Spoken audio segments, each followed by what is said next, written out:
రైలు ప్రయాణం చేసేవారికి good news. Ticket confirmation విషయంలో ప్యాసింజర్ల టెన్షన్కు రిలీఫ్ ఇచ్చింది రైల్వే శాఖ. తాజాగా విడుదలైన ఆదేశాలతో వెయిటింగ్ లిస్ట్ ప్రయాణికులకు పెద్ద ఎత్తున లబ్ధి చేకూరనుంది. తత్కాల్ లేదా సాధారణ టికెట్ల వెయిటింగ్ లిస్ట్ విషయంలో రైల్వే శాఖ కొత్త సంస్కరణలు తీసుకువచ్చింది. రైలు బయలుదేరడానికి 8 గంటల ముందే రిజర్వేషన్ చార్ట్ ప్రిపేర్ చేయాలని రైల్వే శాఖ వెల్లడించింది. సాధారణంగా రైలు టికెట్ బుక్ చేసుకుని వెయిటింగ్ లిస్టులో ఉన్నవారికి టికెట్ కన్ఫర్మ్ అవుతుందా లేదా అన్న టెన్షన్ ఉంటుంది. ఈ కన్ఫర్మేషన్ మెసేజ్ ప్రయాణానికి 4 గంటల ముందు మెసేజ్ లేదా మెయిల్ రూపంలో అందిస్తుంది రైల్వే శాఖ. అయితే ఈ నిబంధనలను మారుస్తూ కీలక నిర్ణయం తీసుకుంది. తాజాగా వచ్చిన కొత్త రూల్స్ ప్రకారం ప్రయాణానికి 8 గంటల ముందు కన్ఫర్మేషన్ టికెట్ సమాచారం ప్రయాణికుల ఫోన్కు వచ్చేలా కొత్త మార్గదర్శకాలను జారీ చేసింది. అంటే మనం చేసే జర్నీకి 4 గంటల ముందుకు కాకుండా 8 గంటల ముందుకు రైలు టికెట్ కన్ఫర్మ్ అయ్యిందో లేదో తెలిసిపోతుంది.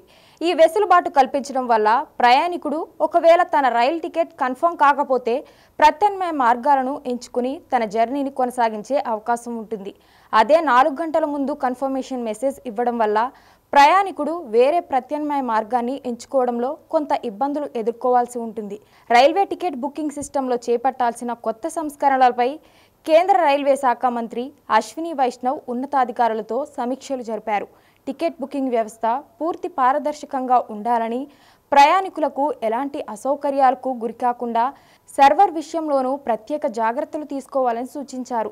ఈ క్రమంలోనే చార్ట్ ప్రిపేర్ సమయాన్ని మార్చినట్లు తెలుస్తుంది. కొత్త రూల్స్ను దశల వారీగా అమలు చేయాలని భావిస్తుంది.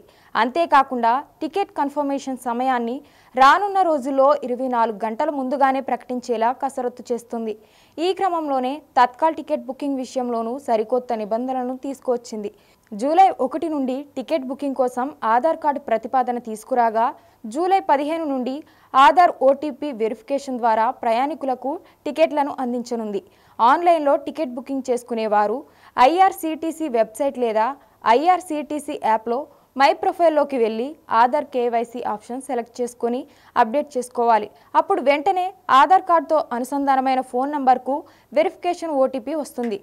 ఆ నంబర్ను నమోదు చేయడంతో కేవైసీ పూర్తవుతుంది. ఇలా చేయడం వల్ల బుకింగ్ సమయంలో ఓటీపీ బేస్ వెరిఫికేషన్ జరుగుతుంది.